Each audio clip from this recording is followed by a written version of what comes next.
greatest sports debate show on the internet.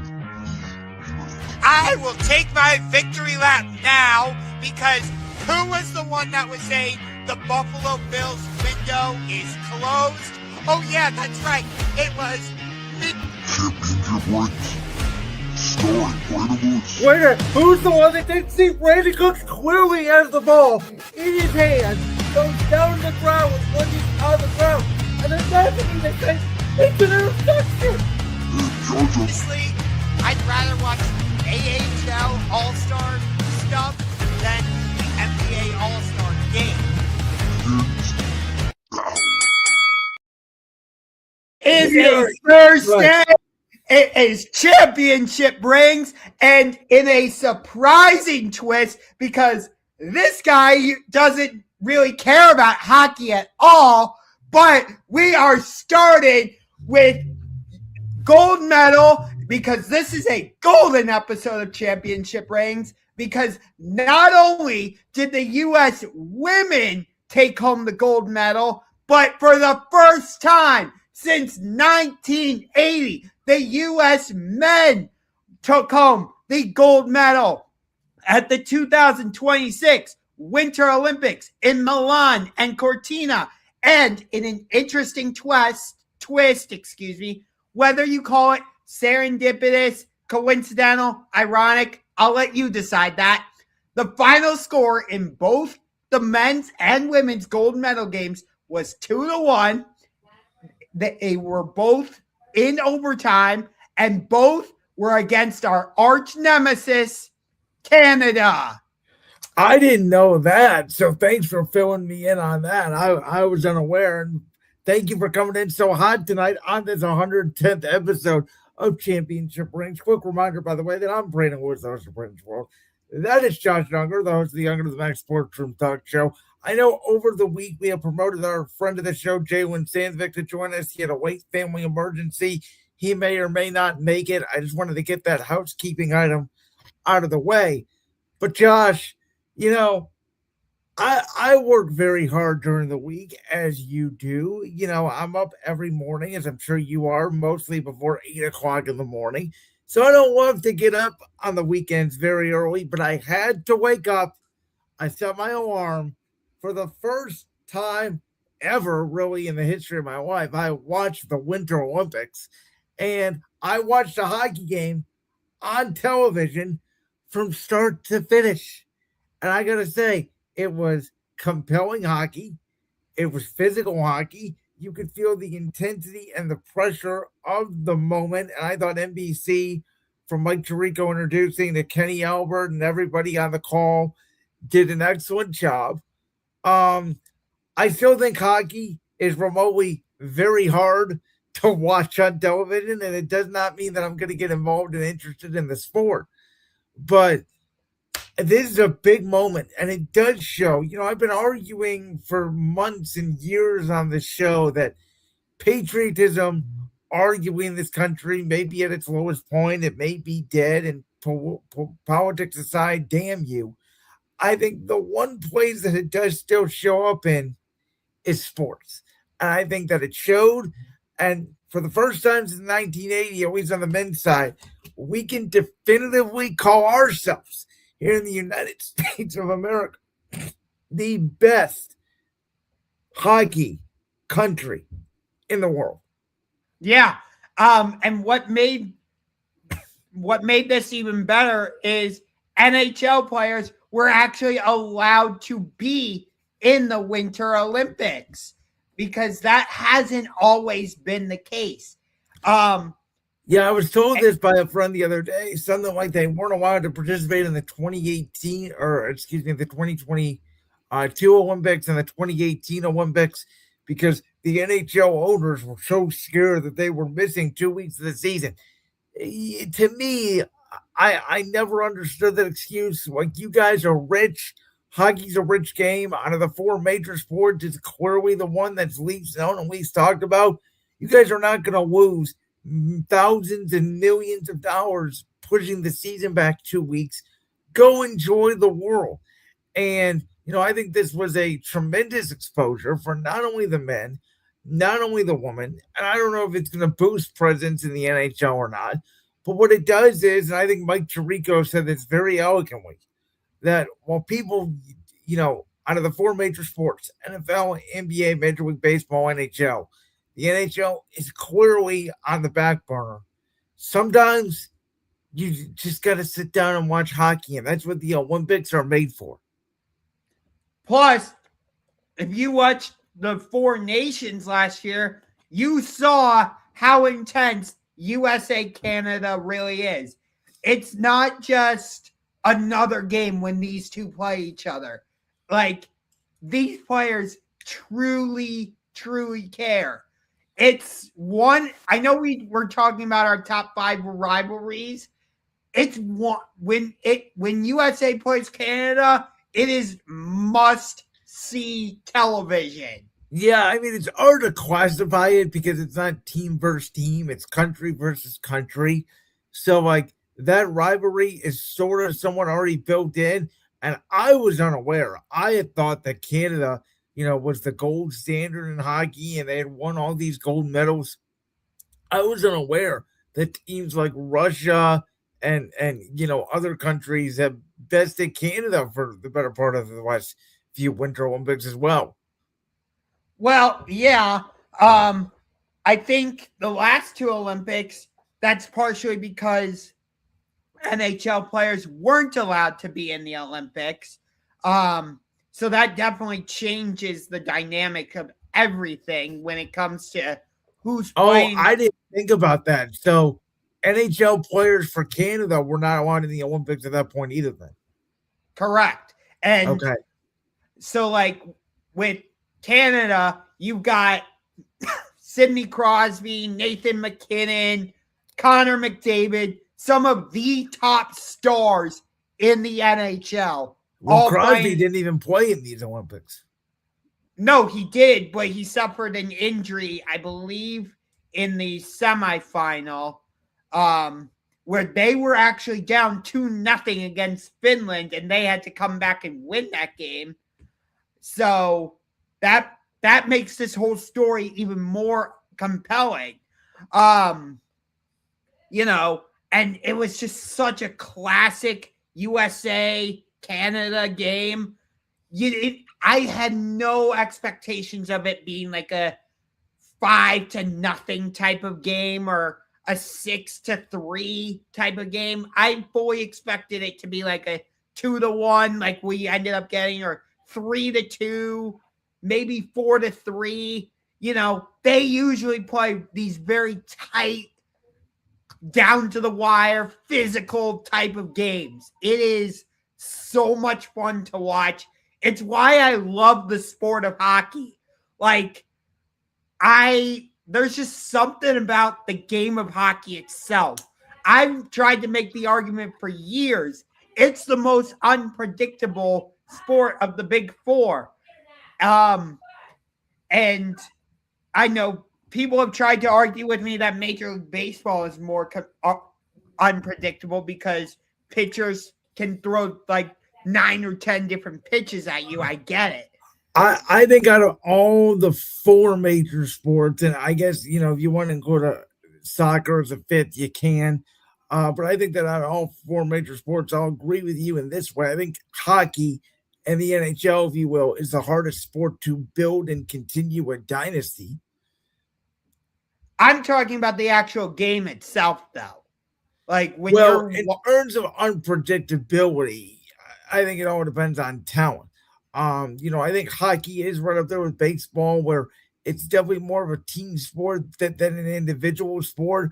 But we've seen, stars, obviously, what Wayne Gretzky did back in the day. We've seen what Sidney Crosby's done. Alex Ovechkin in Washington. So there's that. And again, I'm not going to pretend to be a hockey expert here, but it is hockey is, to me, like one of those sports where it's like, it's there, but you don't really watch it. And then there's always one big moment a year where you sit down, you watch it, you go, yeah, that's cool. But it's not like oh my God, I have to sit down and watch this type of thing. See, that's where you and I are completely different, because I have grown up being a hockey fan. I follow the game. I try to watch as many games as I can. I am a Pittsburgh Penguins fan. I have been for most of my life, honestly. I remember watching that 2009 Game 7 Penguins Red Wings at Joe Louis Arena and just being on the edge of my seat, like, what is this? Like, No, I was on the edge of my seat for the U.S. Canada game, obviously going into overtime. And I will say this, I do like the fact they went to 3-on-3 in overtime. I think it's more offense, it's more urgency. You're on the edge of your seat, especially because it is for a gold medal. There is nothing like the last 5-ish minutes of a hockey game tie score, because you feel like every breakaway chance and you feel like you have so many opportunities to get the puck in that net. But I thought both goalies, by the way, made fantastic saves. It looked like multiple times both teams were going to score right at the end of regulation, and there was either a dust up or a glove save. That's the moment that makes hockey really intense. It's like it happens all of a sudden. It's very similar to baseball. We're like, oh, the bases are loaded. It's a 2-2 count. All of a sudden, one swing of the bat, and bam, the game goes from a tie game to a 3-run lead. In hockey, it's like there's not a lot going on, and bam, all of a sudden, here's a breakaway, and the game flips on the change of a skate or the puck. Yeah. I mean, a good example of what you're referring to in Major League Baseball is like Game 7 of the World Series last year between the Dodgers and the Blue Jays, where wasn't it Will Smith that hit the game-tying home run? Yeah, but that was, and again, my memory is a little fuzzy. I believe that was a solo shot as well, because they had 3 solo shots. I'm talking about like the David Ortiz moment, 2013 against St. Louis, where you have a tie game. That was the year of course, the Boston bombing in Fenway, which I'll always remember Game 6 because it was the bottom of the 8th inning. He hits that bases loaded grand slam, and all of a sudden you go from a tie game to the Red Sox World Series champions. Oh, I think you might actually be referring to the ALCS against the Tigers when Jackson like flipped over the wall. Yep. Yeah, I knew what you meant. Don't worry. But all right, well, go ahead. Go ahead. I'll let you get the last word on this before we move on, because you're the NHL expert on the show. No, I love this. Connor Hellebuck, the starting goalie for the U.S., he is actually the goaltender for the Winnipeg Jets.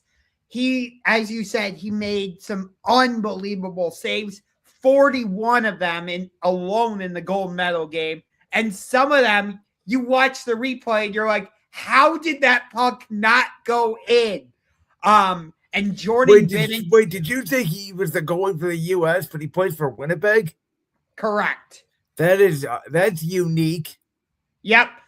Jordan Binnington, the goalie for Canada, he plays for the St. Louis Blues. Okay. See, because you said he played for Winnipeg, and it didn't compute in my mind that he was born in the U.S. for a second. Yes. He plays for the Winnipeg Jets, but he plays for Team USA. They both, like you said, made some unbelievable saves. Just to tie in politics a little bit, during his State of the Union last night, President Trump said Connor Hellebuck will be receiving the Presidential Medal of Freedom, which I think is very interesting. Yeah, it's obviously very interesting what's going on in that realmscape, and the men obviously visited and were in the State of the Union. There's been speculation as to whether or not the women are going to go or not, which I do think that is ordered an underrated story that, we have focused the majority of the topic on the men. The woman also won gold, and no one's talking about it. Yeah. By the way, there's Layla Edwards, who was on that U.S. team. She's from Cleveland Heights. Yes, you're right. So, and what's cool is I can now say I saw the gold medal winning team because I was at the rivalry series here in Cleveland where the U.S. played Canada for the women. Yeah, that is really cool. Let's shift gears now over to the NBA, because You last week on Facebook included me in a post. I thought it was really interesting, so I thought we should talk about it.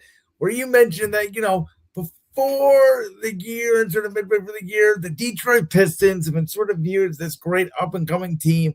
Not many people believe that they are truly Eastern Conference / NBA Finals contenders. However, I know after last week, you now feel that. So let's go ahead and dive into who we think are the best teams in the Eastern Conference. Yeah.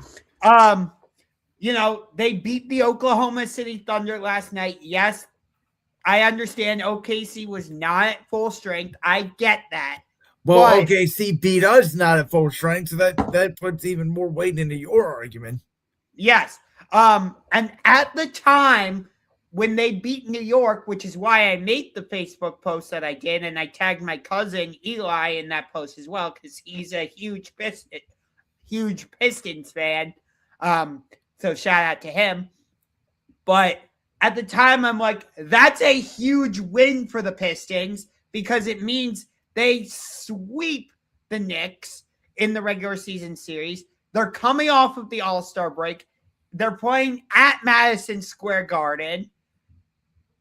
So I'm like, how are the Pistons going to respond? Again, first game off the All-Star break in New York, nationally televised game. And Detroit just went out there and manhandled the Knicks. Now, it looks like the Knicks aren't quite what everybody thought they were. I'll give them credit for coming back from down 18 against Houston. But then, for the most part, we basically dominated them from start to finish. So I have to say, I understand why you don't feel that way about the Pistons, JB Bickerstaff being one of the primary reasons. And maybe the Pistons don't have a lot of playoff experience. I get that. But at the same time, a lot of the teams that we've seen come out and win championships have experienced some type of heartbreak before they eventually break through. Maybe losing that series last year against the Knicks was the heartbreak the Pistons needed. Yeah, I almost forgot they made the playoffs last year because that Knicks series, while it was entertaining, you sort of forgot that the Knicks actually beat Detroit in that series because everybody wants to focus on, obviously, Knicks Celtics when Jason Tatum goes down and then Knicks Pacers in that epic Eastern Conference Finals. You mentioned it. Teams like Oklahoma City had gone through, a year or two of getting close and then breaking through. Denver, obviously, with Nikola Jokic. Boston with Tatum and Brown obviously went through their playoff struggles before becoming of age. The Pistons, they have almost every ingredient you need to be a champion except for two. They have what we think is a superstar.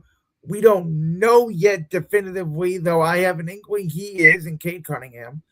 I think they have a budding star on the rise in Jalen Duren, who's not only a terrific scorer, but he rebounds like a fiend. They have other playmakers, Karis LeVert off the bench. They have Tobias Harris as well in there. You got Duncan Robinson, the brother of Amir Thompson and Zor Thompson. There's two ingredients, though, and you mentioned them both, that I don't know if they have yet to win. The first one is, have they had enough playoff experience where they were true favorites? Because last year, it was like, yeah, they made the playoffs, but nobody expected them to beat the Knicks. Are they going to be good enough to sort of go from the 6th seed to the 1 seed? Is that enough? And the second thing is, you mentioned it, their head coach, JB Bickerstaff, has never coached as a head coach in a conference final because he always gets out coached, mostly in the first round. And with the Cavs, he found a way to beat Orlando.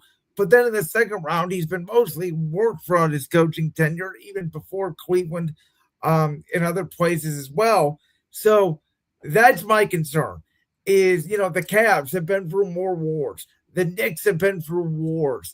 The Celtics are champions. They're battle tested. And I think those are the three teams, and I don't think there's another one. Some people are trying to make a case for Philadelphia if Embiid stays healthy. I don't see it. I don't think it's going to happen. But I think those are your three contenders for Detroit. And I think all three of those teams have more edge in a playoff series right now. If you told me that Detroit's going to play either a Cleveland or the Knicks in the second round, I wouldn't trust the Knicks right now. I would favor Detroit. And I'm not even saying that because Detroit swept them in the regular season series. It's just because of the way the Knicks are playing. Go back to Tuesday night's game in Cleveland against the Cavs. Karl Anthony Towns only got 5 shots. Brunson and Bridges did not have an offensive rhythm. Whereas Cat, I think, went 5 for 5 on his shot attempts, and they couldn't get him the ball. I don't get it. Well, what the Cavs do have is they have the advantage where Dean Wade is so versatile, they can put him on Jalen Brunson. I understand that. But what I'm saying, though, is Cat was the main source of offense for New York. Again, I believe he made all 5 of his shot attempts, if I'm not mistaken. And they couldn't find him, or they weren't giving him the ball, which I did not understand. Now, I'll let you go in 1 second. I do need to put some of the blame for that on Cat, because if you're a big man and you're, playing that well, you got to demand the ball and look to make something happen. So I think for some reason he's a little hesitant to be aggressive. And the other person I have to blame for the state of the New York Knicks right now, Jalen Brunson. Do you want to elaborate? Yes. Because Brunson, he gets to New York. He wants all his Villanova boys. So they go and get Josh Hart. But one of the dumbest trades they made, they go and get Mikal Bridges. Fine. But they gave up all of those. They gave up 5 first-round picks, I believe. Yes. You know what they could have done if they had those 5 first-round picks? Oh, I don't know. Maybe use 2 or 3 of them and said, hey, Milwaukee, will you give us Giannis if we give you 2 or 3 of these picks? I mean, if Mikal Bridges went for 5, and I think Rudy Gobert went for 4, and there was another player at the trade deadline that went for 5 or 6 first-round picks. I forget his name, mediocre player. Don't you think Giannis would go for the next 10 years of picks? Who knows? But do you get what I'm saying now overall? Yeah, but I mean, they used the picks to get Cat, didn't they? And then they went out and got Bridges with the other picks. So I don't know if they would have had enough to get Giannis. Mikal Bridges has struggled this year in New York. He's not been the same player that he was a year ago, because he was very good for them a year ago. He's the reason why they took the Pacers, in that competitive series there in the ECF. I think a little bit the Knicks are sort of doing what the Cavs have done, which is we're going to turn it on because entering Tuesday night, the Knicks were second in the NBA in defense since the trade deadline. They've been coasting a little bit in the regular season. I think they're still trying to figure things out, but I don't think they're worried as much about do we get the 3 or do we get the 4 seed. I think they just want to rest up and get ready for the playoffs. And I think it's all about rebounding and toughness. They do have Cat. They do have Mitchell Robinson, who I think is going to play more and be healthy and be huge in the rebounding department. I do think watching that game Tuesday night, the Knicks are, outside of those 2 centers I just mentioned, pretty small. I think Detroit could get a good rebounding advantage on them, which is why I think Boston, by the way, acquiring Nikola Vucevic, even though he has not played that well since coming over from Boston, maybe big come playoff time.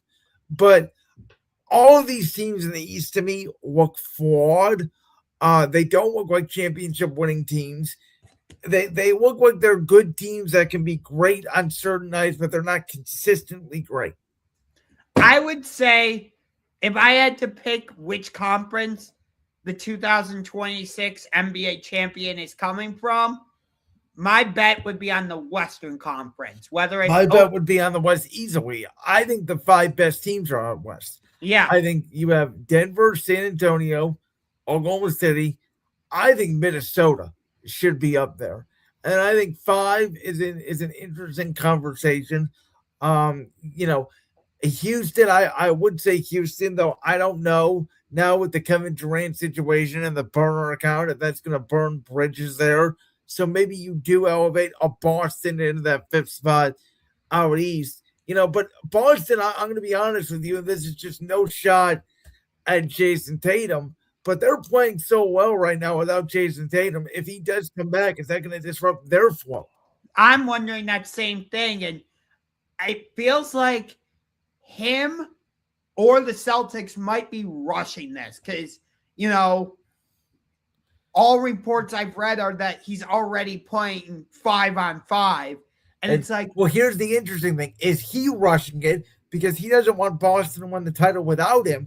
Because we talked about this, over the summer is I think I'm not going to say heated, but one of our biggest points of contention has been the value of Jason Tatum. And I said, this injury is going to tell us what the value of Jason Tatum means to the Celtics.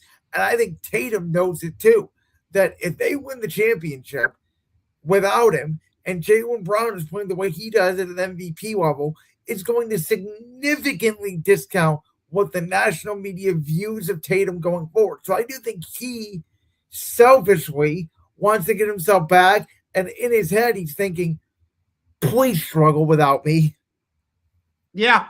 I have to say this. I think if I had a vote for league MVP right now, it would go to number 7 in green. Yeah, Jaylen Brown. It's hard. I've heard people today make the argument for Cade Cunningham, which I think you can certainly make that argument. I think it's been one of the most contentious, not obvious, maybe difficult NBA MVP votes, but we'll get to that sort of more as the season comes down. I look at the East right now. If I had to rank the top 4 teams between the Knicks, the Celtics, the Cavs, and the Pistons, I would rank them as follows. Number 4, I would actually have the New York Knicks because I agree with you.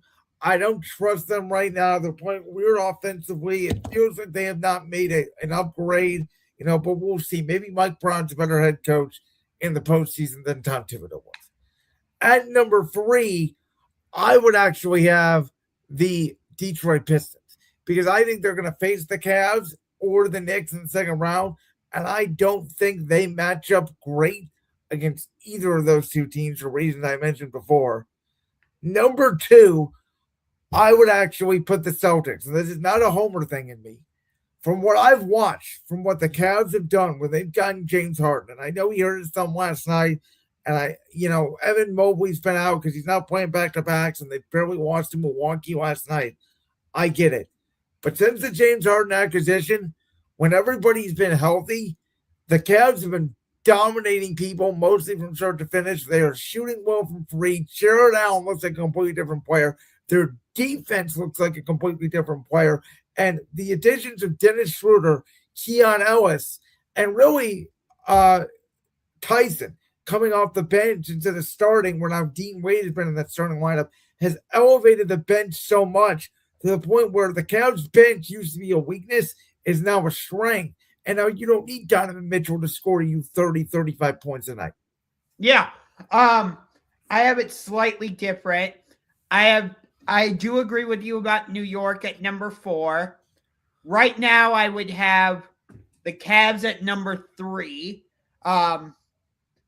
I want to see them go against Detroit, which we are going to see in 2 of the next 3 games on Friday and Tuesday, which I will most likely be at that Cavs-Pistons game on Tuesday here in Cleveland. And then at number 2, I would have the Boston Celtics. And then at number 1, I do have Detroit. What does scare me, though, is as of right now, we're a half game behind the New York Knicks in the Eastern Conference standings. Even with that win on Tuesday, where we pulled into a tie, New York still owns the tiebreaker because they won the first 2 regular season meetings in New York. So they won the regular season series 2-1. But since we're the number 4 seed right now, that would put us in a matchup with the number 5 seed, Toronto Raptors, who we did not beat at all this season. So facing the Raptors in the first round, that would scare me a little bit. Yeah, but I mean, this is a New York Raptors team. To your credit, they have done a better job than I thought they were going to do this year. Brandon Ingram is bringing out of the show and has become, a top 20-ish player in the week. I just think, again, the East is very clearly the 4 best teams. The bottom 4 are not going to make it out of the first round, in my opinion. So I'm more looking at the second round. Who would I rather play, Detroit or Boston? I would rather play Detroit. And for that reason, I'd rather stay the 4 than move up to the 3. And I'd rather let the Knicks play the Celtics, because I think that's a very physical series. Both teams will beat each other up. Boston will probably win the series, but I don't think that they would do it easily. And I think it could set up for a Cavs-Celtics Eastern Conference Finals, which would reignite the rivalry that you said needs to be reignited. Well, it's still a rivalry.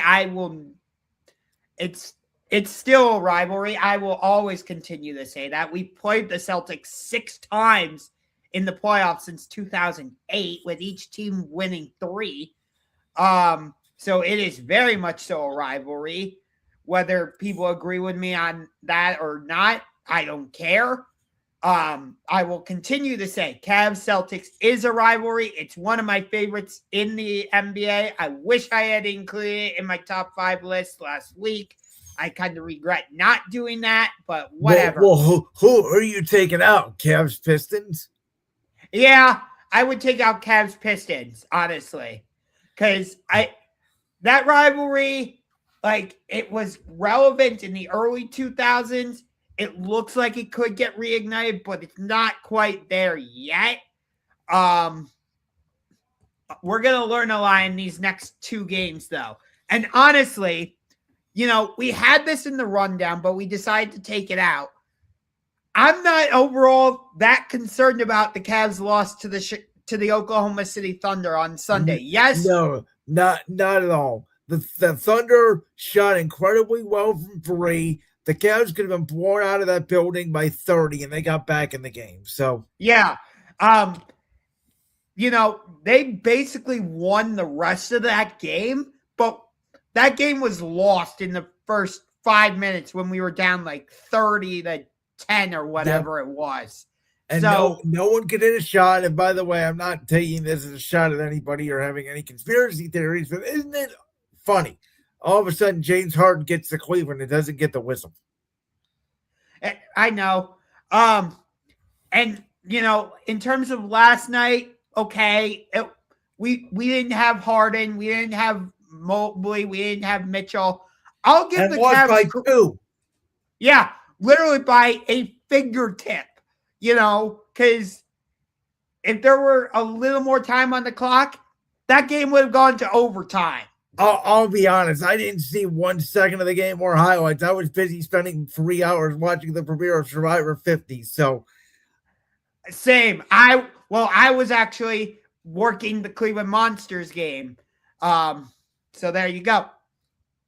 All right. Well, we got some NFL news to get to. Starting off with, are the Chicago Bears really going to become technically the Indiana Bears? So have you been following this story at all?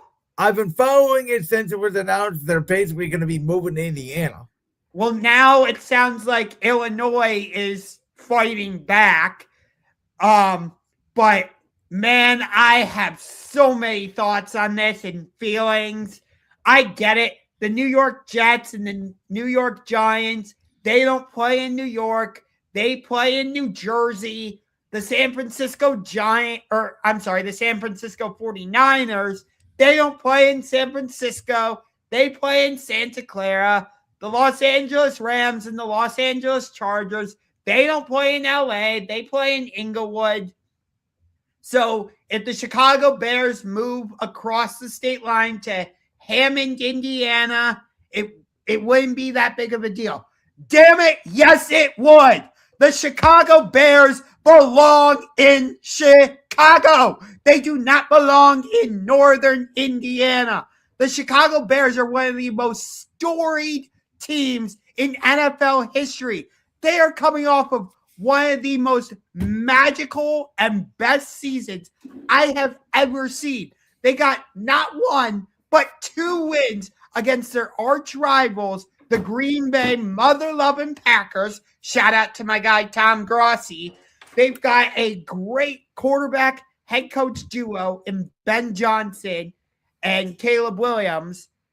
They very nearly went to the NFC Championship game, took the LA Rams right down to the final seconds, and you're going to pull the rug out from beneath your fans and move across state lines to Indiana?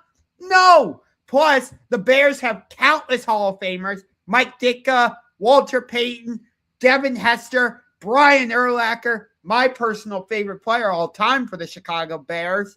No. As an NFL fan, no, I am not okay with this. The Chicago Bears cannot move to Indiana. They need to stay in Chicago. I don't give a damn that the New York Giants and the New York Jets play over in New Jersey. That doesn't matter to me. What does matter is the Chicago Bears staying in Chicago. Josh, this is a first because I'm speechless. Because I agree with literally everything you said. I have almost nothing else to add. You nailed it perfectly. I think the only thing that I will add is this. The difference between New York and New Jersey is not really, because they both cross each other in bridges. It's kind of basically the same thing. We all kind of accept that as society. Inglewood it's outside of California, but you're not going to call a team the Inglewood Rams. You're going to call them Los Angeles because that's the big city where they're from.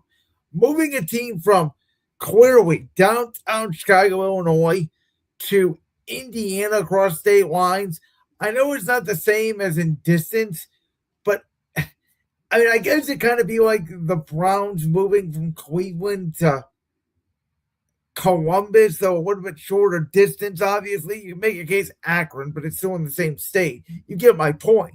Where this is like moving a team from one well-known state where they have been for years to another well-known state that's basically a college football town. They don't even have a professional football team when they could have a professional football team. I guess that's where I'm coming from. Is if Indiana really wanted to, they could build a stadium. They could have their own, they're a basketball state. They could have their own NFL team. They could have their own NBA team, etc. Well, they do have the Colts and the Pacers. That's what I mean. They already have the Colts. It's in downtown Indianapolis, Indiana. So why do you feel the need to move the Bears? It almost feels like if you move the Bears there, you need to rename them to the Indiana Bears. And this just pisses me off. Normally, like relocation, sometimes relocation does bother me. For example, like the Supersonics moving to Oklahoma City, that one really pissed me off. Or like the Chargers moving from San Diego to LA, that one also pissed me off. But like the Raiders moving to Vegas, it bothered me, but not a lot. Because the Raiders, like they have a lot of history in Oakland and stuff, but that stadium was a dump, and like it didn't seem like either side, the city of Oakland or the Raiders, were really trying to make anything work. So I'm like, okay, if the Raiders move, whatever. So somebody in the comment section, if you're listening live on Twitter or YouTube, let me know. Because I know with the Brown Stadium situation, the reason why they had to build a dome outside of Cleveland is basically Jimmy Haslam was told, if you put a dome where the current stadium location is, right by the lake, your stadium's going to fall into the lake because the infrastructure cannot handle it, and the infrastructure would take to build a dome down there will cost more than it actually is to build the dome in Brook Park.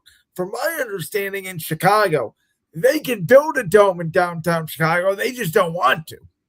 Yeah, they're looking at Arlington Heights, which, as I understand it, the Bears own that property. Yeah.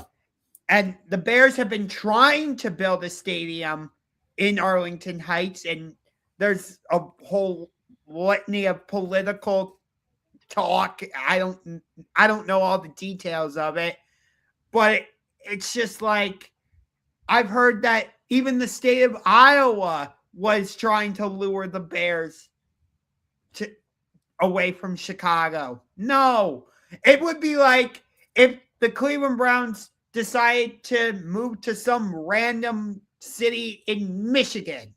Yeah. No, I agree. And still decide to call themselves the Cleveland Browns. Well, we're going to get to some NFL rule changes, but we're going to tie it into some rule changes that are happening in the UFL because there's actually some major ones that are going down in the UFL. We'll talk about the tush push and that ban in a minute, but one of them, which I think is one of the bigger ones, is not only is it going to be like college football where they're only going to allow 1 foot in bounds instead of 2, but field goals are now worth 4 points if you kick them from 60 yards and over. And not only that, Josh, but if you get past the 50-yard line, even if there's a penalty that pushes you back behind the 50-yard line, you have to go for it or kick a field goal on 4th down. There is no punting. Yeah. I like these changes for the UFL. It'll be interesting to see if the NFL looks at any of these rule changes and decides to put them in themselves. We've seen the NFL do that. Like the new kickoff rule that the NFL utilizes, that came from the UFL. Yeah, and you saw it immediately and you go, that works. Yeah, so I think the NFL will take notice of this.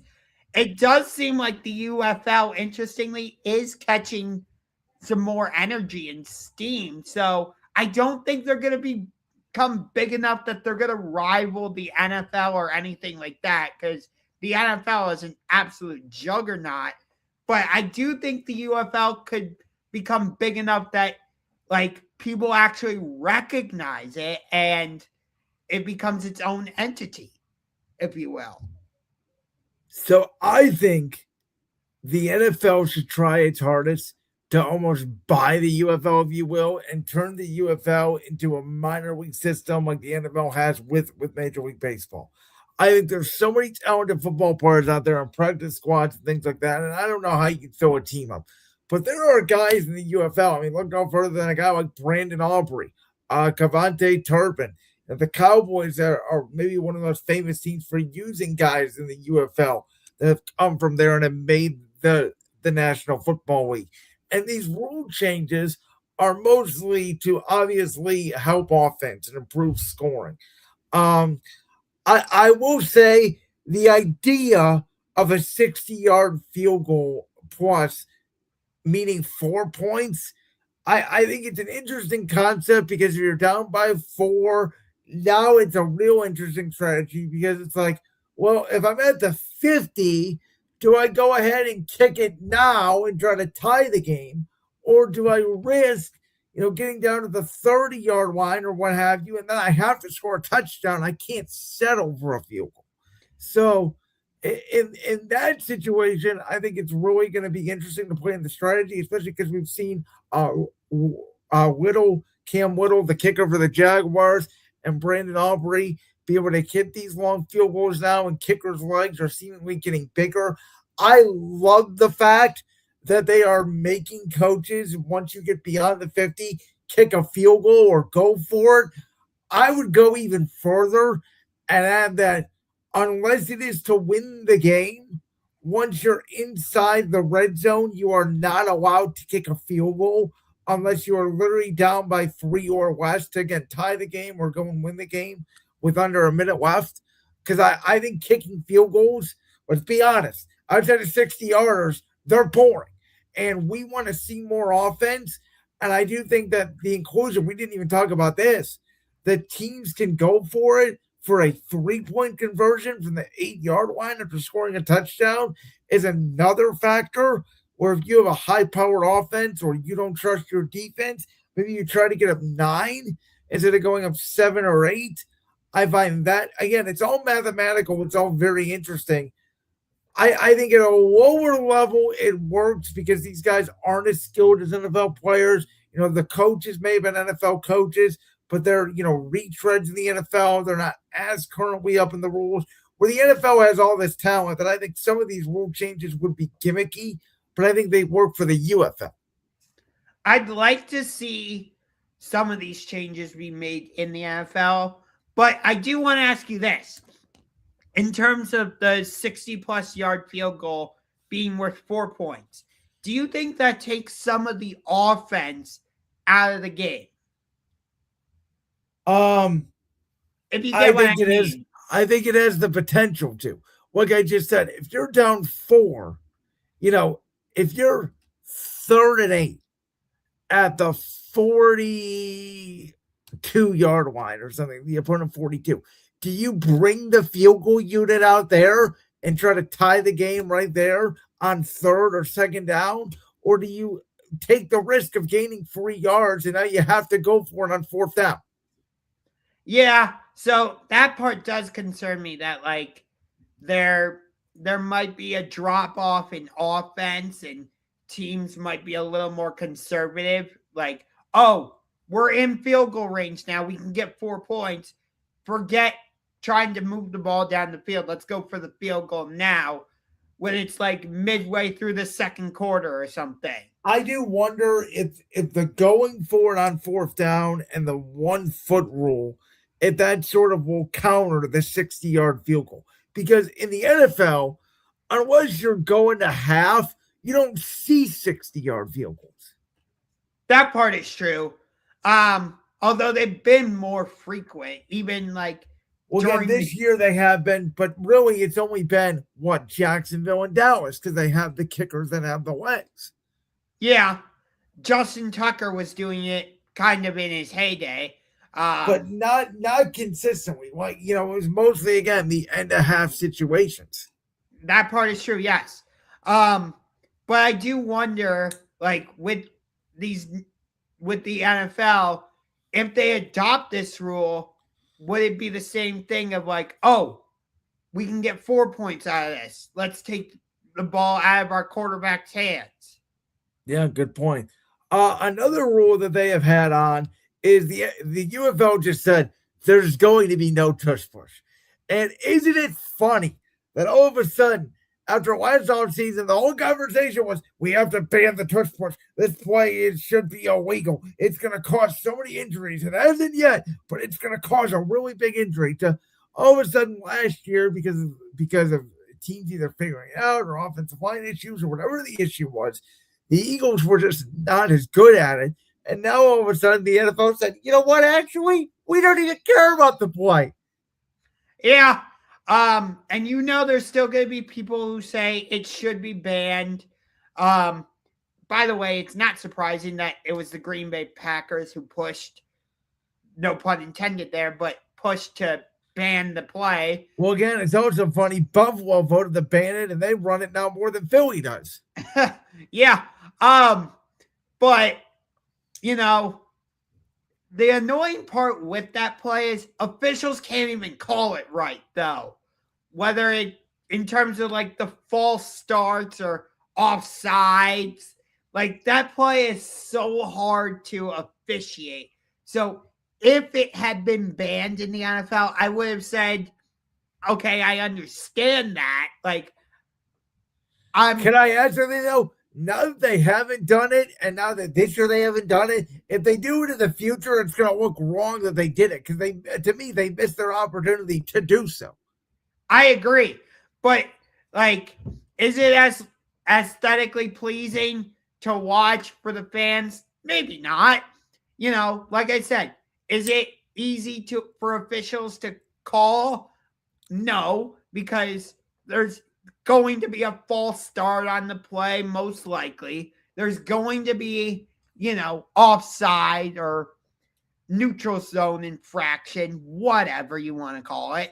I get so confused about what the difference is between offside and neutral zone infraction. So neutral zone infraction is when you jump into the neutral zone, you physically make contact with an offensive lineman or an offensive player. Offside is when you jump over the line of scrimmage and you don't make any contact as the ball is being snapped. That's the difference. Okay, because sometimes they call one and I'm like, wait, shouldn't it have been the other? Does that make sense though? It's about if you make contact. So if you jump off sides, if I'm a defensive lineman, if I jump and I make contact with another offensive lineman, that is a neutral zone infraction. It's one of those gray areas where it almost feels like they're interchangeable, if you will. Yeah, because the penalty is still the same. It's a 5-yard penalty. Exactly. No. But that's what I'm saying in terms of the play itself. You're most likely going to get one or the other, or like I said, a false start, or we've seen the offense be called for offside on that play. As a fan of the team that perfected this play, I must say this is my favorite play in the history of football. And shit, Sherlock. I'll be honest with you, Josh. Yeah, I said this last year when they were trying to ban it, and it did not get banned by 2 votes. Yeah, I would like us to for one drive. I don't even care if it's in a preseason. Can we run this play all the way down the field? I think it is aesthetically pleasing. I love watching offensive line play. As a small guy, I like watching teams run the football, pound the football, and try to block and win the line of scrimmage, because that's what football games come down to. I think it's fascinating watching Josh Allen pop sweat over the line 6 times a game. I do, because I find it fascinating to watch the defenses try to figure out how to stop it. You got to get low, which is hard to do when the offensive line's always lower. Jumping it and timing the snap never works, because you're going to lose your leverage. And I think the teams that have figured out how to stop it this year figured that out. That the way to stop this play is not to try to time the snap and jump over the top and grab the quarterback. It's to time when the center snaps the ball and you get lower and you push the center back. Because if you do that, if you move the offensive line back, the quarterback has nowhere to go. See, I think it's aesthetically pleasing to a certain extent, but not when you're running it 7 or 8 times a game.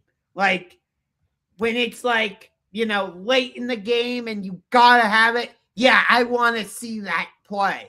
But when it's 4th and 1, middle of the second quarter, maybe it's 10-7, it doesn't feel like it's But if it's crucial. 4th and 1 and I need a yard, I'm going to go to the best play to give me a yard. I'm going to make you to stop it. Maybe a good analogy would be in baseball, if it's 0-2 and I throw you a fastball right down the plate and it just comes in at 102 and you can't hit it, I'll throw that pitch every time. It's not my fault you can't hit it. Your point is totally valid, and I'm not totally disagreeing, but it's I appreciate it, but when it gets overdone, I'm okay, I don't care as much. The NFL is ultimately a television show. And I know Roger Goodell, I thought he had power, and I could be wrong on this, so if I am wrong, I apologize. I believe if he wanted to, he could have flat out just said, no, this play is illegal. I'm outlawing it. I'm banning it.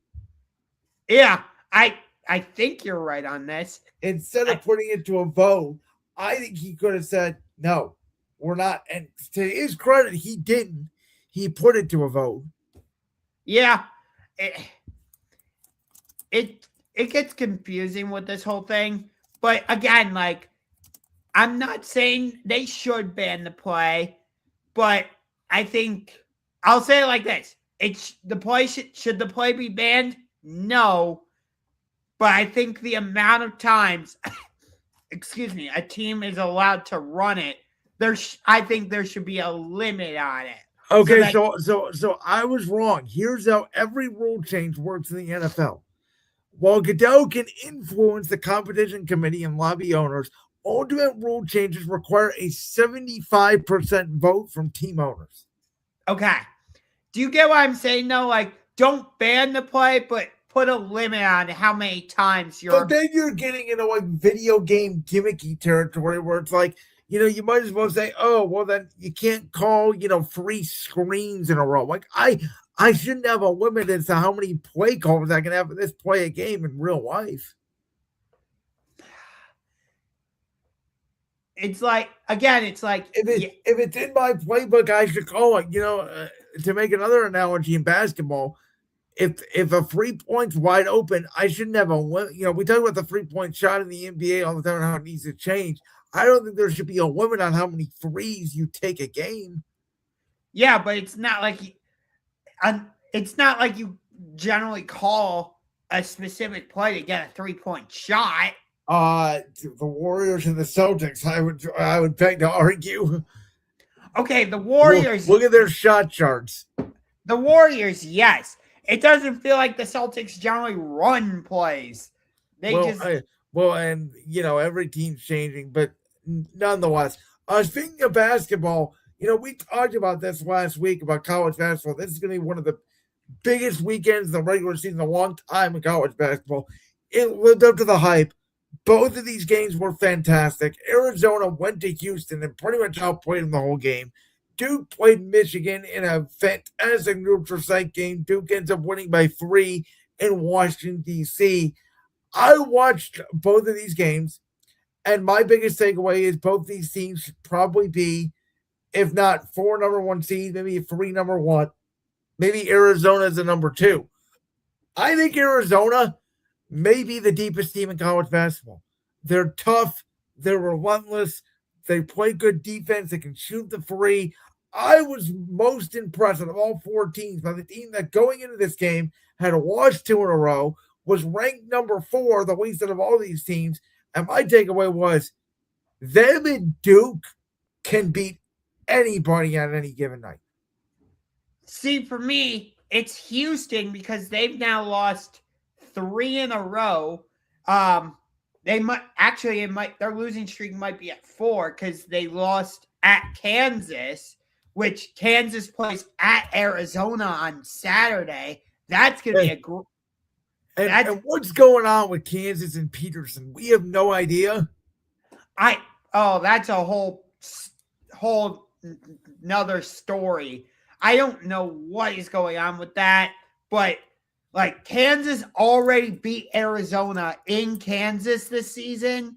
So this is the rematch. This time they're playing in Arizona. Arizona's going to have payback on their mind. It's going to be a fantastic matchup. As for Michigan, Houston has lost 3 in a row. I just want to make sure that they lost to Iowa State, they lost to Arizona, and then to your point, they lost to Kansas. Okay. Which that was a great bounce back win for Kansas because they had lost at home to Cincinnati in a really bizarre game, which Kansas did not look right. The Big 12 is easily the best conference in college basketball this season. It's weird. They sort of dissipated from college football and they put all their money into basketball. It does. Honestly, like you can make an argument about whether the SEC or the Big 10 are the true power conference in college football. I don't think you're wrong either way. But in college basketball, I think you have to say the Big 12 is the power conference. Well, I'll say this. I think the Big 10 is the best conference in college football now, and I don't think it's debatable. But in terms of college basketball, I think you could make a case for like the Big East. But I think overall, in general, the deeper conference is the Big 12. Yeah. I am out here on record. March Madness now for a couple weeks, and I've been trying to watch college basketball every night, starting to get the feel for the tournament. I think this year we're going to have the least amount of upsets we've had in the history of the tournament. I think this could be one of the most chalkiest tournaments. When we look at this bracket, I think these 4 teams, Illinois, Kansas, if they get Peterson back, I think those are your 6 teams that could win the national championship. Don't forget about UConn. Yeah, I mean, they're good. I don't know if they have the defense to knock off any of these teams on this graphic here. Besides maybe Michigan, because Michigan's a streaky team. That's the thing about Michigan. They can score, and then there's where they can put up 80 or 90, and there's some nights where they're in the 60s and 70s. You know, it's interesting. You didn't mention any teams from the SEC, even though, like, the Florida Gators are the defending national champions. Yeah, and I know some people like Alabama as well. Again, I think they're a good team. I don't think they have the talent. Like, I mean, Duke's got 2 top 5 players. You know, I see Duke, I see Boozer, and I see the other kid, the forward. I'm forgetting his name, but I think it's AJ Kanitska or something. I forget how to pronounce his name, but I don't know. Those 2 guys are just fantastic. Yeah. And with the SEC, you also have Kentucky, but they're down somewhat this year. You've got Tennessee. I have to include them. They're usually a factor. Arkansas is in the mix. It does feel like the SEC has some contenders, but not at the level of the Big 12. And in the ACC, it's primarily Duke. I want to include North Carolina. Miami, Florida's a really good team this year. Yeah. I want to include North Carolina, but they lost Caleb Wilson for a while. Yeah. So they fell off. Although that was an amazing. They got their doors blown up by 20 by somebody the other night. I don't remember who. Virginia's still in the mix, but it does feel like the national champion is going to be like UConn or Kansas or one of these 4 teams. If I had to say who the favorite is right now, I would probably say it's Duke. Oh, NC State. They lost to NC State 82-58. North Carolina did. Okay. So, but if I had, like I said, I would say these 4 are true championship contenders. Kansas, UConn, those are the teams I would say. And of those, I would say the team I would pick right now is Duke.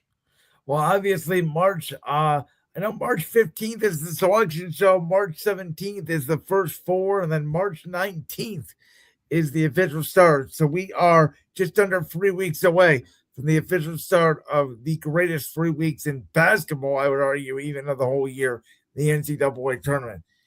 It is time, though, to get into the topic that we probably debate the most on this show. We are called championship rings for a reason, because we get in a ring and we talk wrestling. And there is a PLE going down this weekend with the Elimination Chamber, but I do want to start off by telling about it was official on Monday Night Raw that he is not leaving to go to another promotion. This was not a gimmick or character act that he was losing the guns at the Royal Rumble. AJ Styles left his ring jacket, he left his gloves in the middle of the ring, and he is now not only officially retired, but he is entering the WWE Hall of Fame in April. The only thing I didn't like about it is that, like, at the beginning of the show, you had Michael Cole and Corey Graves in the ring talking about it. Gunther comes out and cuts a whole promo, which I loved that promo, by the way. And I was hoping Gunther would come back out during the AJ segment, in which you knew it was going to close the show. But I was hoping Gunther would come out and say something to kind of just stir the pot again.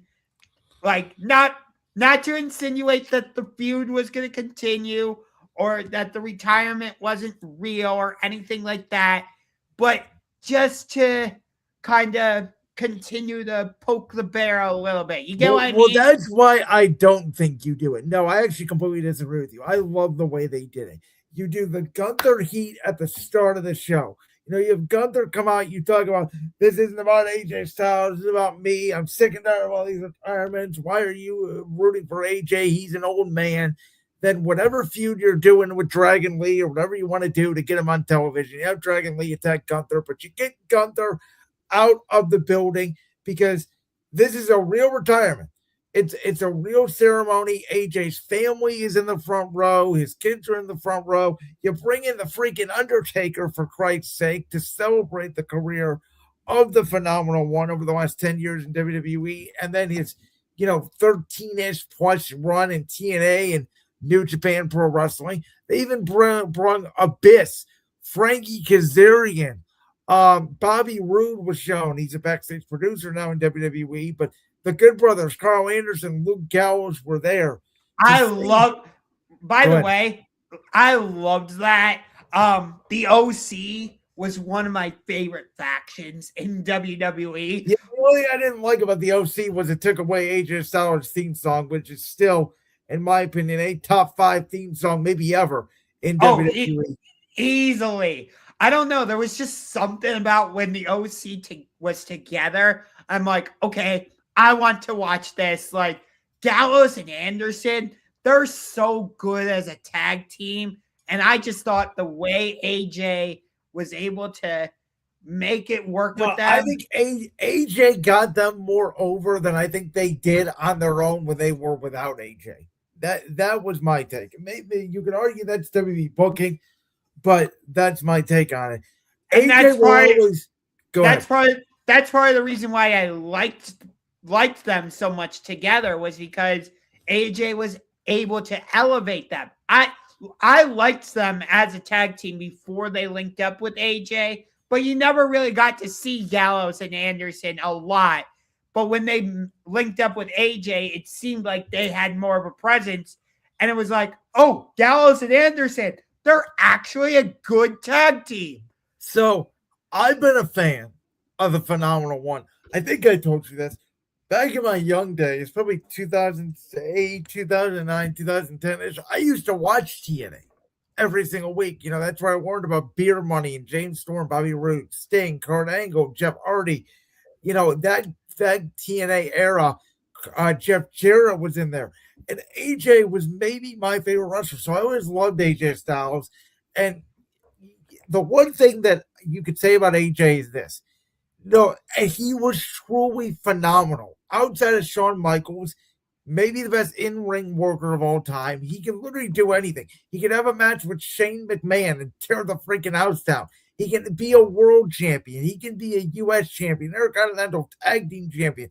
Rivalries with Kevin Owens and John Cena and Sami Zayn and Jeff Hardy. I'll never forget the match he had with Daniel Bryan in the middle of the pandemic that was 40 minutes in front of glass in the Performance Center for the Intercontinental Championship. To this day, it's one of my favorite matches in the history of SmackDown because of the performance those two put on. AJ never had a bad match. Would I have won for him and The Undertaker to go one-on-one, not in a boneyard match because of the pandemic? Yes. And AJ's body over the last few years has been breaking down a lot. It sort of betrayed him. I would argue he wasn't as much of a high flyer as he was 3, 4, 5 years ago, but he could still do the little things. He could cut a promo. He could be a babyface, and he could be a heel the next minute. I liked him better. I liked him better as a heel overall. That's part of the reason why, for me, his feud with LA Knight is one of my 3 favorites for him all time. Like, all time. That's high praise. My 3 favorite AJ Styles feuds overall.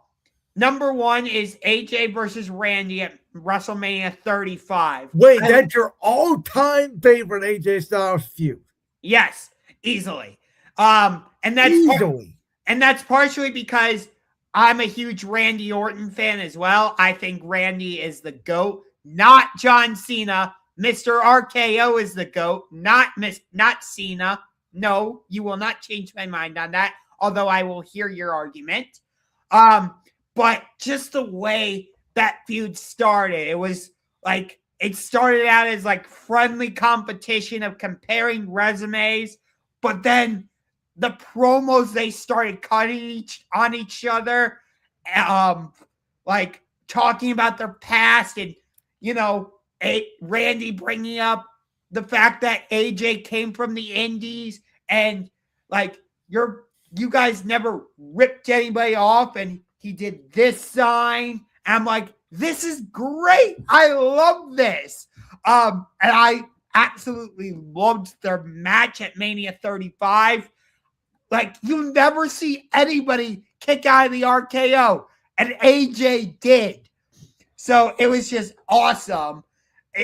It's just, no pun intended, but it was phenomenal. And then my number 2 favorite WrestleMania feud of all time for AJ is WrestleMania 40 against LA Knight. Well, I wasn't calling WrestleMania feuds. I was just talking about feuds in general. I'm talking about WrestleMania feuds specifically. Oh, okay. My favorite feud of his is all time is easily the John Cena feud. It's a feud and I'm talking about the early one in 2016 that went to where I still think is maybe the greatest match I've ever seen. Cena and AJ at the Royal Rumble in 2017. Oh, I thought you were going to reference the SummerSlam match. No, I thought the Rumble match was better, and they almost topped it at Crown Jewel this year. And what's funny about that, I don't know if you heard, Cena was on a podcast recently, and AJ had told him, "Hey, I'm going to retire at the Rumble," and Cena said, "He's not getting a farewell tour like me. Well, I'm going to give him a farewell tour here in Australia," and that's how they came up with the match at Crown Jewel. Yeah, but I will say this: Mania 35, that's my favorite AJ feud of all time, and that's easily, I will say that. Let me ask you a quick question, because I know we got to move on and talk a little bit about the chamber here. Do you think AJ headlines this 2026 class, or is it going to be Steph? I would think it's going to be AJ. By the way, I know there's a lot of criticism about why is AJ going in the Hall of Fame but not Cena. Don't worry. John Cena will go in next year. It's really not a big deal. But wait, oh my God, does this mean John Cena's not a first ballot Hall of Famer? It does, I guess. You see where I'm going with this? Yes, I do. By the way, can I just say this? I love that, like, we get people going into the WWE Hall of Fame. I love it. AJ's one of my all-time favorites. If I were to make just a WWE Mount Rushmore, he would for sure be on it alongside Seth Rollins, Kevin Owens, Randy Orton. That would be my WWE Mount Rushmore. Oh, that's your WWE Mount Rushmore. Not The Undertaker, not Stone Cold, not John Cena, not The Rock, Kevin Owens, Seth Rollins. Okay. That is a conversation I don't want to argue with. I think the only thing in history me and you have ever agreed on when it comes to wrestling is that AJ Styles is both one of our favorites. But my point overall is this. I love that we have Hall of Famers and we can debate who's on the Mount Rushmore and all this and that. I wish there was an actual Hall of Fame museum. I want to, that would be so cool for some of AJ's stuff to be on display for fans like you and me to be able to go and see. Like WWE and A&E had this show I used to watch back in the day. It was called, I think, like Most Wanted Treasures, where they go and they find these artifacts that collectors have had in their house, like real superstar stuff. I thought it was to build a Hall of Fame. I don't know if COVID stopped that. I don't know if the purchase by TKO stopped that. But I know there was plans for it at one time, and it sounds like it's not happening anymore. Yeah, I really wish there was a Hall of Fame museum. But unfortunately, now we have to get to the Elimination Chamber. I really don't have an interest in this show at all. I truly don't.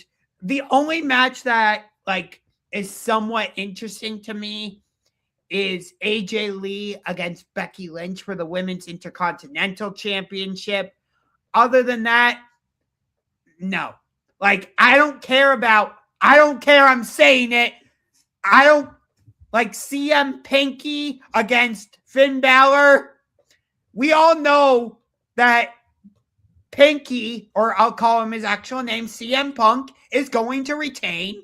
Because you're not changing that championship match at WrestleMania. It is going to be Pepsi Phil versus the Tribal Chief, Roman Reigns, in the main event of WrestleMania. We all know that's going to happen. I think Dominic Mysterio will turn on Finn. That sets up that WrestleMania feud. Well, wait. I got to address that real quick, because here's my question, because I've been thinking about this out loud. If they're going to go with Liv versus Stephanie Valkyrie for the Women's World Championship. That was made official on Raw. Yes, which is clearly the direction. Can you still turn the Judgment Day without turning Liv and Raquel? Because I'm wondering now, are you going to wait till after WrestleMania to do the whole Judgment Day split? Because I don't know how you split Dom and Finn, but then Liv and Raquel are still together. I don't know how that works. It's going to be confusing, I believe, but I do think WrestleMania will be the end of the Judgment Day. But, you know, like that, do you think the Judgment Day gets involved here, tries to help Finn, they don't get physical. Maybe there's a referee distraction or whatever off the coup de grace. That's how Finn loses, and then the next night he just attacks the Judgment Day.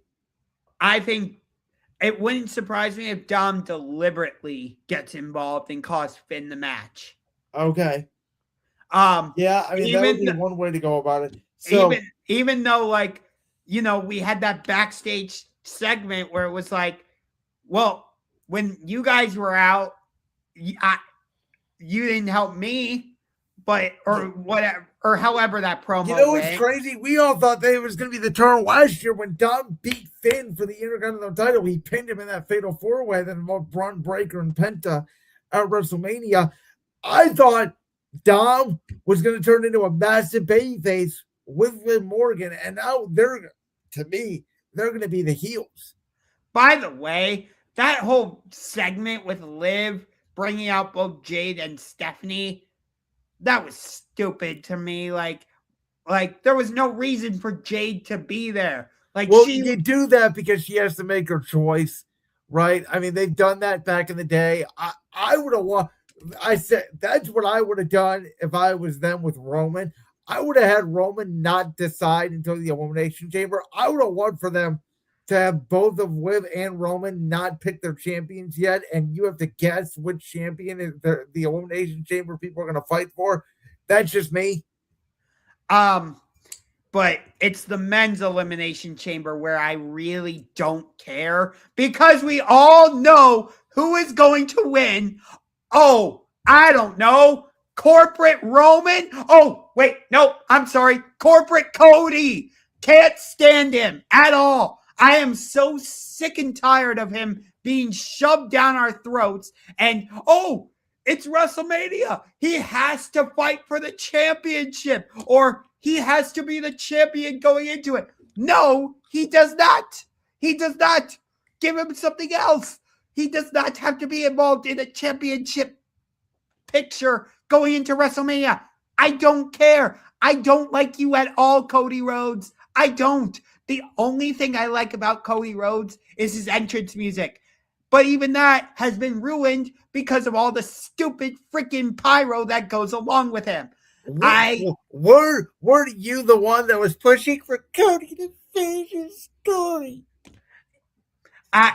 Trust me, looking back, I sincerely regret saying all of that. Okay, so I didn't get a chance to say this after the Royal Rumble, and I wish I did, and I forgot to say it on the show, so I'm going to say it now. It's not a shot at you at all, I promise. It's a shot at every wrestling fan, including myself. Wrestling fans are the biggest hypocrites on the face of the earth because they will turn on you in 1 second flat. Last year at the Royal Rumble, everybody said, "Oh my God, John Cena didn't win. I can't believe they gave it to Jey Uso." And then this year they say, Why did Roman Reigns win? They never give it to an up and coming new star. They never build any stars. They just did the year before in Jey Uso, and he didn't like it. 2 years ago, everybody said Cody needs to finish his story. I love Cody Rhodes. And now, a year later, and even 2 years later, now going to the WrestleMania 42, everybody's saying, why did they give the belt to Cody? Cody should have never been champion. Oh, he's so boring. How do you guys change your opinion like that on the drop of a dime? And that happens to everybody. Every time some big babyface wins a championship, within 6 months, they wanted to turn heel. Exact thing happened to Seth Rollins in 2019. The exact thing is going to happen to damn near Sami Zayn if he eventually wins a world championship. It's almost happening to Cody now, who's basically a babyface getting booed out by most people. I mean, the crowd the other night on SmackDown completely booed Sami Zayn when he apologized to Cody because I want to see Sami kick Cody's teeth down his throat.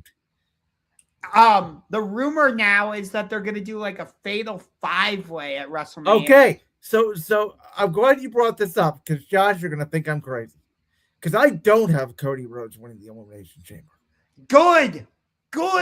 I like this. Tell me more. I don't have Randy Orton winning the Elimination Chamber. Okay, I don't like this, but I still want to hear any more anyway.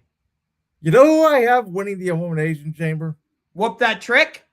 Whoop that trick. Oh, I like that trick because there is going to be all of this interference. Now, I think the Brunson Reed injury, which is unfortunate, I think it's a conversation that we have to have because Cody actually had it on his podcast with Jey Uso about, I think WWE and I think AEW does as well. I think these guys need to wrestle more. I think we need to bring back more house shows. There's too many injuries happening right now in wrestling across the board, and I think a lack of wrestling is because of that.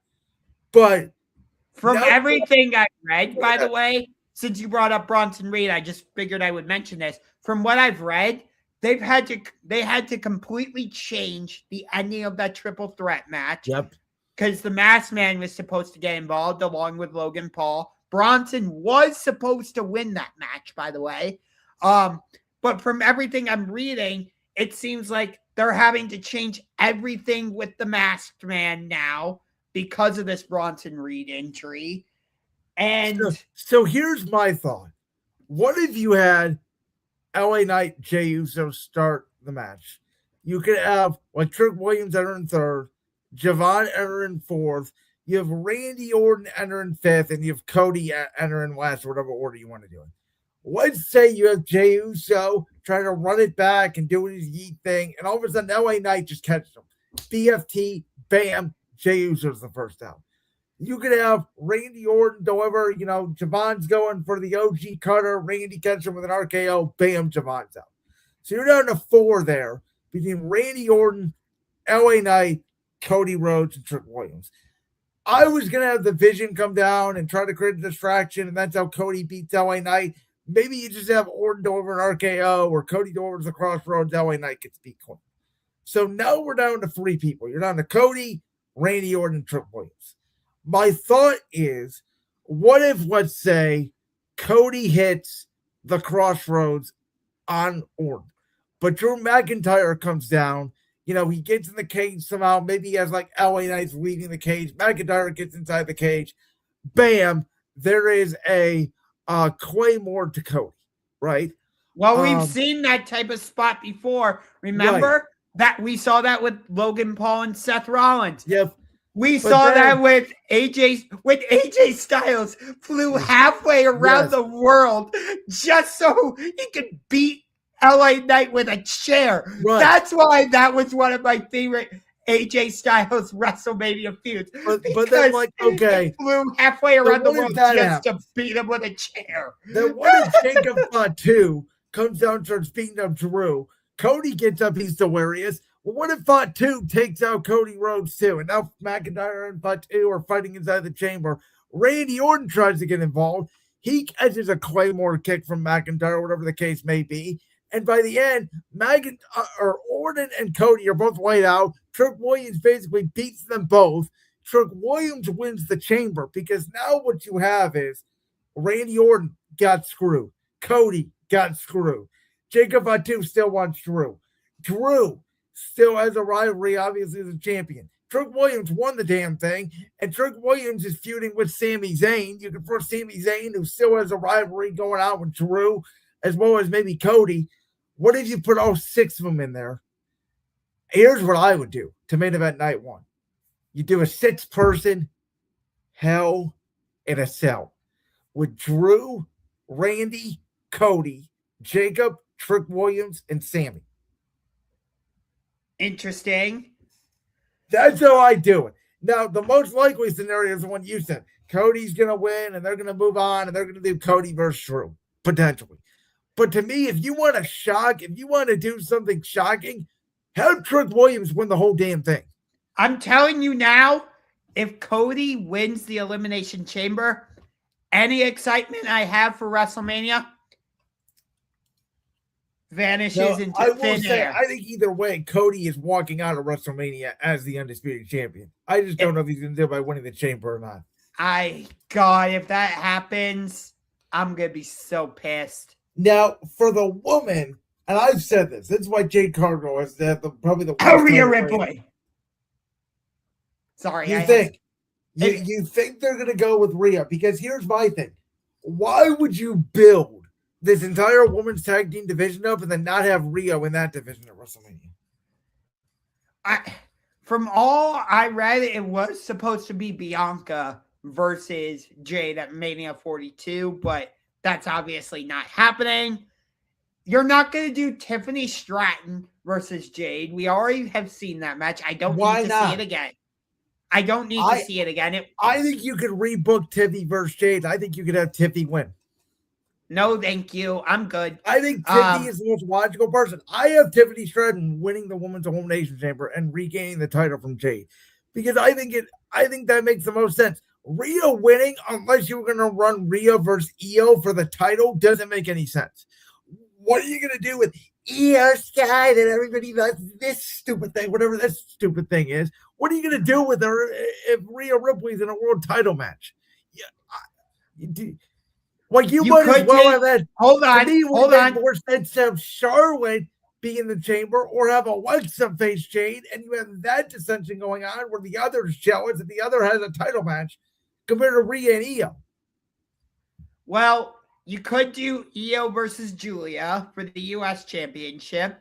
Take the tag titles. Julia needs to be cut. I don't advocate for people to lose their jobs. Julia is the worst wrestler I've ever seen. She has no charisma. She has no personality. She gets no reaction, and she's unsafe in the ring. Okay, I have to say part of that is the way they have booked that women's U.S. Championship. It has been terrible. Okay, but she has gotten no reaction since she came up on the main roster over a year ago. And Stephanie Valkyrie got a reaction until she became champion, and she hasn't gotten a reaction since. I can't wait till they take the title off her. Yeah. Honestly, I'm not that interested in WrestleMania right now. WWE's going to have to pull something out of their butt to really get me interested. I want to be interested in WrestleMania. I do. Trust me. I'm not saying all this because I'm a bigger AEW fan. I genuinely want to be interested in WrestleMania. But right now I'm just like, I will tell you what I will be disappointed in. If WrestleMania becomes Drew versus Cody, Randy versus Aleister Black, Gunther versus Rey Mysterio, that will disappoint me for WrestleMania if that's what we get. Yeah, I don't want Randy versus Aleister. That feud does nothing for me. Sammy versus Trick, I like that feud. If that's the direction they're going in. The rumor is they're going to do Brock versus LA Knight. No, thank you. I doubt it. No, they're not going to do that now. Why would they do that now? Brock's issuing an open challenge. So that doesn't make any sense. I think Brock's just going to come out to the ring, and I think Obafemi's making his way out. And I think Obafemi is going to beat Brock Lesnar. It's going to be one of the most major pops of the entire weekend. Oba is going to defeat Brock, and Brock is going to come back as a baby face in a few months and say, maybe I don't have it anymore. I'm looking for one more match. And Gunther comes out. And Brock versus Gunther with Brock's career on the line is your main event for night 2 of SummerSlam. And hopefully Gunther retires him. And Gunther will win because it's in Brock's hometown of Minneapolis. Like, I think that's been the plan since Brock came back almost a year ago. By the way, I love that Gunther has become the career killer. It is just awesome. I mean, if they ran Gunther versus Randy Orton, that would make me happy. But it seems like Randy's going to be involved in this feud with Drew. Yeah, that became obvious. I think, part of me thinks they're so worried that they booked themselves in a corner that now every match Gunther has to put somebody's career on the line if they're a legend. Yeah, I would have loved just career killer versus legend killer. Thank you. I mean, it could have been, and I was excited for WrestleMania once the Royal Rumble happened, but I admit to you, my excitement's died down a little bit. It could pick right back up though, depending on how this chamber goes down. Do I think AJ Lee's gonna win the Intercontinental Championship, even though it's in Chicago? Probably not. That is a weird one. They're saying she's from Chicago. No, she's not. She's from New Jersey. She lives in Chicago because she's married to Punk. I don't know, but I think that's going to end in DQ, and I think that's going to be another WrestleMania match with a stipulation. That's when AJ's going to win the title. Yeah, or they have Becky win via shenanigans. But honestly, like, that's the only match where I'm like, oh, I'm actually interested. Like, the women's Elimination Chamber, like, there's no way Kiana James is winning. So, I do like the fact, though, that they are putting these young cats, Kiana, Trick, Siobhan. It would have been very easy to put Charlotte and, Gunther and Brock in the chamber, which would have been star power. I would have been excited, but I want to see what these young kids can do. I have said this before. WWE may be in a downturn right now. From everything I've heard from you and other people, they are really preferring AEW right now. But WWE is also going through a transition period right now of young stars. It's very similar to the transition period they went through in 2002 with John Cena, Randy Orton, Batista, Brock. We'll see if these kids can work out, but that is the vibe I'm getting from this current era. What's going to make me really sad is when Randy Orton announces he's retiring. Because, again, like I said, yeah, he is the GOAT. I know he doesn't have as many championships as John Cena, but for me, that doesn't matter. This year in wrestling, we've got the retirements of AJ Styles. I think we're going to get Edge, sadly, or Adam Copeland. I think we're probably going to get Jericho, though who knows. And Jericho's not going to be in the box because guess what? His contract's still frozen by AEW, reportedly. We forgot to talk about the mystery crate, which I don't even know what's going to be in it. I'm excited because I don't know what the hell is going to be in this thing. Is it going to be an object? It's not going to be a superstar, I don't think. Is it going to be an object? I do. I think it's going to be a superstar. Very nice, very evil. Danhausen. No one knows who that is. That's the problem with that logic. It's got to be someone the casual audience knows. To me, you can't have someone hide behind a box. And when they come out, it has to be a pop. It can't be who the hell is that?